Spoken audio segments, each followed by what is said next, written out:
तो हेलो दोस्तों, welcome back in my new video. तो एक बार फिर से मैं आप सभी लोगों का स्वागत करता हूं हमारी एक और नई वीडियो में। ये कैसी जगह है, जैसी हमें चाहिए थी।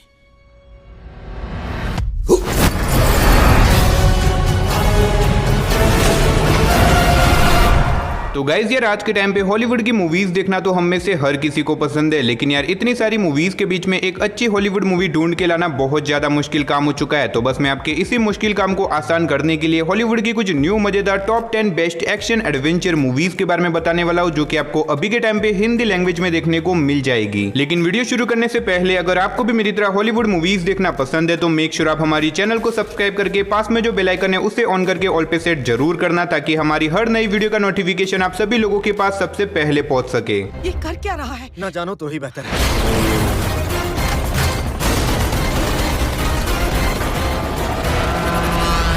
तो चलिए बिना देरी के वीडियो की शुरुआत करते हैं हमारी आज की नंबर 10 की मूवी से, जिसका नाम है दी पेगन किंग। ये 2018 में रिलीज हुई एक एक्शन वॉर मूवी है, जिसे IMDb की तरफ से 6 आउट ऑफ 10 की रेटिंग मिली हुई है। इस मूवी के अंदर में कहानी दिखाई जाती है एक किंगडम की, जिसके राजा और उसके बेटे को कुछ बहुत ही खतरनाक लोग जान से मार देते हैं। अब ऐसे में ये राजा मरने से पहले अपनी पूरी सल्तनत नामेज नाम के एक लड़के को सौंप देता है, यानी कि वो नामेज को इतने बड़े सल्तनत का वारिस बना देता है, जो कि वो इस किंगडम का राजा बन चुका है। अब ऐसे में नामेज इतने बड़े किंगडम को कैसे संभालेगा, और ऊपर से उसे राजा और उसके बेटे के कातिल को भी ढूंढना है। तो क्या आखिर वो उसे ढूंढ पाता है या फिर नहीं, वही सब कहानी जानने के लिए आपको इस मूवी को देखना पड़ेगा। अब मैंने सिर्फ आपको यहाँ पे मूवी की बेसिक सी स्टोरी बताई है। असल में मूवी के अंदर आपको काफी कमाल की स्टोरी देखने को मिलने वाली है। अगर आपको हिस्टोरिकल एक्शन वॉर मूवी देखना पसंद है देन डेफिनेटली आपको इस मूवी को वन टाइम वॉच के लिए एक बार जरूर ट्राई करना चाहिए। तो नंबर 9 पे जो मूवी आती है उस मूवी का नाम है फ्रीलांस। ये 2023 में रिलीज हुई एक एक्शन कॉमेडी मूवी है, जिसे IMDb की तरफ से 5.5 आउट ऑफ 10 की रेटिंग मिली हुई है। इस मूवी के अंदर में कहानी दिखाई जाती है चार्ली नाम की एक बहुत बड़ी जर्नलिस्ट की, जिसे एक बहुत ही खतरनाक आदमी का इंटरव्यू लेने के लिए भेजा जाता है। अब ऐसे में चार्ली को प्रोटेक्ट करने के लिए एक जॉन नाम के एजेंट को भी उसके साथ भेजा जाता है, ताकि वो उसको सेफली अपनी मंजिल तक पहुंचा सके। लेकिन कहानी में ट्विस्ट तो बताया जब इसी बीच रास्ते में उन लोगों के ऊपर एक बहुत बड़ा जानलेवा अटैक हो जाता है। अब ऐसे में जॉन चार्ली और उसके क्लाइंट को कैसे बचाएगा, और आखिर वो लोग कौन है जो कि चार्ली और उसके क्लाइंट को मारना चाहते हैं, वही सब कहानी जानने के लिए आपको इस मूवी को देखना पड़ेगा। अब इस मूवी के अंदर आपको काफी कमाल के एक्शन के साथ साथ बहुत ही तगड़े लेवल की कॉमेडी भी देखने को मिल जाएगी। अगर आपको एक्शन के साथ कॉमेडी वाली मूवी देखना पसंद है देन डेफिनेटली आप इस मूवी को ट्राई कर सकते हो। तो नंबर 8 पे जो मूवी आती है उस मूवी का नाम है दी वेडिंग अनप्लानर। ये 2020 में रिलीज हुई एक रोमांस कॉमेडी मूवी है, जिसे IMDb की तरफ से 5.7 आउट ऑफ 10 की रेटिंग मिली हुई है। इस मूवी के अंदर में कहानी दिखाई जाती है एलेक्सिया नाम की एक लड़की की, जो कि एक ऐसी एजेंसी में काम करती है जो कि बेसिकली लोगों की शादी करवाने का काम करती है। अब ऐसे में एक दिन एलेक्सिया को अपनी ही एक फ्रेंड की शादी करवाने के लिए इन्वाइट किया जाता है, जिसके बाद वो निकल जाती है अपनी फ्रेंड की शादी करवाने के लिए। लेकिन कहानी में ट्विस्ट तो बताया जब वहां पे जाने के बाद एलेक्सिया को अपनी ही फ्रेंड की मंगेतर से प्यार हो जाता है। लेकिन कहानी में ट्विस्ट तो बताया जब धीरे धीरे करके इन लोगों का अफेयर हद से ज्यादा बढ़ जाता है, जिसकी वजह से ये दोनों एक बहुत बड़ी प्रॉब्लम में फंस जाते हैं। अब आखिर ये प्रॉब्लम क्या है और आगे मूवी में इन दोनों के साथ क्या कुछ होने वाला है, वही सब कहानी जानने के लिए आपको इस मूवी को देखना पड़ेगा। अब ये भी एक काफी कमाल की कॉमेडी मूवी है। अगर आपको कॉमेडी से रिलेटेड मूवी देखना पसंद है तो भी आप इस मूवी को एक बार ट्राई कर सकते हो। तो नंबर 7 पे जो मूवी आती है उस मूवी का नाम है दी परफेक्ट पेशेंट। ये 2019 में रिलीज हुई एक मिस्ट्री थ्रिलर मूवी है, जिसे IMDb की तरफ से 6.7 आउट ऑफ 10 की रेटिंग मिली हुई है। इस मूवी के अंदर में कहानी दिखाई जाती है एक बहुत ही खतरनाक सीरियल किलर की, जिसने अब तक पूरे वर्ल्ड के अंदर लगभग 30 से भी ज्यादा मर्डर कर चुका है। अब इसी बीच हमें कहानी दिखाई जाती है थॉमस नाम के एक ऑफिसर की, जो कि किसी तरह उस सीरियल किलर को पकड़ लेता है। लेकिन असल में उसने उस सीरियल किलर को नहीं पकड़ा, बल्कि वो किलर खुद ही अपने आप को सरेंडर कर देता है। लेकिन कहानी में ट्विस्ट तो बताया जब कुछ सालों के बाद उनके शहर के अंदर एक और मर्डर हो जाता है, जिसके बाद थॉमस को पता चलता है कि असल में उन्होंने जिस किलर को पकड़ा है वो एक नॉर्मल इंसान है और रियल किलर तो अभी भी आजाद घूम रहा है। जिसके बाद थॉमस निकल जाता है उस किलर को ढूंढने के लिए। तो आखिर क्या थॉमस उस किलर को ढूंढ पाता है फिर नहीं, और आगे मूवी में जो कुछ भी इंटरेस्टिंग चीजें होती है वो सब जानने के लिए आपको इस मूवी को देखना पड़ेगा। अगर आपको इस तरह की मिस्ट्री से भरी हुई मूवी देखना पसंद है तो आप इस मूवी को एक बार ट्राई कर सकते हो। तो नंबर 6 पे जो मूवी आती है उस मूवी का नाम है केज दी फायर 1। ये 2021 में रिलीज हुई एक क्राइम थ्रिलर मूवी है, जिसे IMDb की तरफ से 6.7 आउट ऑफ 10 की रेटिंग मिली हुई है। इस मूवी के अंदर में कहानी दिखाई जाती है केली नाम की एक MMA फाइटर की, जिसकी छोटी बहन एक दिन अचानक से गायब हो जाती है। अब ऐसे में केली अपनी बहन को ढूंढने की बहुत ज्यादा कोशिश करती है, लेकिन बहुत ढूंढने के बाद भी उसे अपनी बहन नहीं मिलती। और ऐसे में वो पुलिस में भी कंप्लेन करती है, लेकिन कहीं से भी उसे अपनी बहन का पता नहीं चलता। जिसके बाद वो खुद ही डिसाइड करती है कि वो खुद ही जाके अपनी बहन को ढूंढेगी। अब ऐसे में केली खुद ही निकल जाती है अपनी बहन को ढूंढने के लिए, और इसी बीच उसे कुछ ऐसी चीजों के बारे में पता चलता है जो कि मेरे हिसाब से आपको मूवी देख के ही पता करना चाहिए, क्योंकि अगर मैंने वो सारी चीजें आपको यहाँ पे बता दिया तो मूवी की स्टोरी पूरी की पूरी रिवील हो जाएगी। तो अब ऐसे में क्या केली अपनी बहन को ढूंढ पाती है फिर नहीं, और उसकी बहन कहाँ गायब हो गई थी, वही सब कहानी जानने के लिए आपको इस मूवी को देखना पड़ेगा। तो नंबर 5 पे जो मूवी आती है उस मूवी का नाम है स्कल द मास्क। ये 2020 में रिलीज हुई एक एक्शन थ्रिलर मूवी है जिसे IMDb की तरफ से 4.9 आउट ऑफ 10 की रेटिंग मिली हुई है। इस मूवी के अंदर में कहानी दिखाई जाती है एक शहर की, जहाँ पे अचानक से एक बहुत अजीब तरह का मास्क वाला आदमी आ जाता है जो कि एक एक करके बहुत सारे लोगों को जान से मारने लग जाता है। अब इसी बीच हमें कहानी दिखाई जाती है मारी नाम की एक डिटेक्टिव की, जिन्हें मिशन दिया जाता है इस सीरियल किलर को पकड़ने का, जिसके बाद मारी निकल जाती है अपने मिशन को पूरा करने के लिए। लेकिन ये इतना भी आसान नहीं है क्योंकि उस किलर को पकड़ना लगभग इम्पॉसिबल है, क्योंकि वो किलर कोई नॉर्मल इंसान नहीं है, जिसकी वजह से उसे मारना भी बहुत ज्यादा मुश्किल है। अब आखिर ये किलर कौन है, कहां से आया और आखिर ये लोगों को क्यों मार रहा है और ऐसे में क्या मारी इस किलर को ढूंढ के अपने मिशन को पूरा कर पाती है फिर नहीं, वही सब कहानी जानने के लिए आपको इस मूवी को देखना पड़ेगा। लेकिन हाँ, इस मूवी के अंदर आपको बहुत ज्यादा खून खराबा देखने को मिलेगा, तो अगर आपको इस तरह की खून खराबे वाली मूवी देखना पसंद है तो आप इस मूवी को एक बार ट्राई कर सकते हो। तो नंबर 4 पे जो मूवी आती है उस मूवी का नाम है कॉन्सिक्रेशन। ये 2023 में रिलीज हुई एक हॉरर मिस्ट्री मूवी है जिसे IMDb की तरफ से 5.2 आउट ऑफ 10 की रेटिंग मिली हुई है। इस मूवी के अंदर में कहानी दिखाई जाती है ग्रेस नाम की एक लड़की की, जिसके भाई की एक दिन अचानक से एक मिस्टीरियस तरीके से डेथ हो जाती है। अब ऐसे में ग्रेस को लगता है कि उसके भाई की डेथ नेचुरल नहीं बल्कि एक मर्डर था, जिसके बाद वो एक पुराने चर्च में चली जाती है ताकि यहाँ पे आके वो अपने भाई के मर्डर के पीछे की मिस्ट्री को सुलझा सके। लेकिन कहानी में ट्विस्ट तो बताया, जब वहां पे जाने के बाद ग्रेस का सामना कुछ बहुत ही खतरनाक चीजों से हो जाता है, जिसकी वजह से वो एक बहुत बड़ी प्रॉब्लम में फंस जाती है। बाकी ये प्रॉब्लम क्या है और आखिर ग्रेस के भाई की मौत कैसे हुई, वही सब मिस्ट्री से भरी हुई कहानी जानने के लिए आपको इस मूवी को देखना पड़ेगा। अब अगर आपको इस तरह की हॉरर और मिस्ट्री से भरी हुई मूवीज देखना पसंद है तो आप इस मूवी को एक बार ट्राई कर सकते हो। मूवी के अंदर आपको काफी कमाल का थ्रिल एक्सपीरियंस करने को मिलेगा, जो कि आपको मूवी की स्टार्टिंग से लेके एंड तक पूरा बांध के रखेगा। तो नंबर 3 पे जो मूवी आती है उस मूवी का नाम है प्ले डेड। ये 2022 में रिलीज हुई एक ड्रामा मिस्ट्री मूवी है जिसे IMDb की तरफ से 5.2 आउट ऑफ 10 की रेटिंग मिली हुई है। इस मूवी के अंदर में कहानी दिखाई जाती है क्लोई नाम की एक लड़की की, जिसके भाई को एक मर्डर के इल्जाम में जेल में डाल दिया जाता है। अब ऐसे में क्लोई अपने भाई को बचाने के लिए अपनी ही मौत का नाटक करती है ताकि वो मरने के बाद उस मुर्दाघर के अंदर जा सके, जहां पे जाने के बाद वो अपने भाई के एविडेंस को छुपा सके, जिससे कि वो अपने भाई को जेल जाने से बचा सके। लेकिन कहानी में ट्विस्ट तो बताया, जब वहां पे जाने के बाद क्लोई को कुछ ऐसी चीजों के बारे में पता चलता है जो कि मेरे हिसाब से आपको मूवी देख के ही पता करना चाहिए। अब ऐसे में क्लोई यहाँ पे बहुत ही बुरी तरीके से फंस चुकी है, तो आखिर क्या क्लोई यहाँ से जिंदा बाहर निकल पाती है या फिर नहीं, और आगे मूवी में जो कुछ भी इंटरेस्टिंग चीजें होती है वो सब जानने के लिए आपको इस मूवी को देखना पड़ेगा। तो यार नंबर 2 पे आपको एक नहीं बल्कि टोटल 3 मूवी देखने को मिलने वाली है, कुंग फू पांडा पार्ट 1, पार्ट 2 एंड पार्ट 3। अब ये 2008 में रिलीज हुई एक बहुत ही कमाल की कॉमेडी एडवेंचर मूवी है जिसे IMDb की तरफ से 7.6 आउट ऑफ 10 की रेटिंग मिली हुई है। अब अगर बात करें इस मूवी की कहानी के बारे में तो इसके अंदर में कहानी दिखाई जाती है पो नाम के एक पांडा की, जो कि एक ड्रैगन योद्धा बनना चाहता है। अब आखिर ये ड्रैगन योद्धा क्या है और आखिर क्या पो ड्रैगन योद्धा बन पाते हैं या फिर नहीं, और इस बीच उसे किन किन प्रॉब्लम्स का सामना करना पड़ता है, वही सब कहानी जानने के लिए आपको इस मूवी को देखना पड़ेगा। अब ये तीनों ही मूवी बहुत ही ज्यादा कमाल की है। अगर आपने अभी तक इनमें से किसी भी मूवी को नहीं देखा, मैं आपको हाईली रिकमेंड करूंगा। अगर आपको एनिमेटेड मूवीज देखना पसंद है देन डेफिनेटली आप इन तीनों ही मूवीज को एक बार जरूर ट्राई करना। तो फाइनली नंबर 1 पे जो मूवी आती है उस मूवी का नाम है रेड नोटिस। ये 2021 में रिलीज हुई एक बहुत ही कमाल की एक्शन कॉमेडी मूवी है जिसे IMDb की तरफ से 6.3 आउट ऑफ 10 की रेटिंग मिली हुई है। अब यार मुझे पता है आप में से बहुत सारे लोगों ने ऑलरेडी इस मूवी को देख रखा है, लेकिन अभी भी बहुत सारे ऐसे लोग हैं जिन्होंने इस मूवी को नहीं देखा। तो जिन्होंने भी इस मूवी को नहीं देखा या फिर आप एक बार फिर से इस मूवी को देखना चाहते हो तो अभी के टाइम पे ये मूवी आपको हिंदी लैंग्वेज में देखने को मिल जाएगी। तो खैर चलिए उसी के साथ हमारी आज की वीडियो को इधर ही खत्म करते मिलते और किसी नई वीडियो के साथ। तब तक के लिए आप इन सारी मूवीज को देख के एंजॉय करो।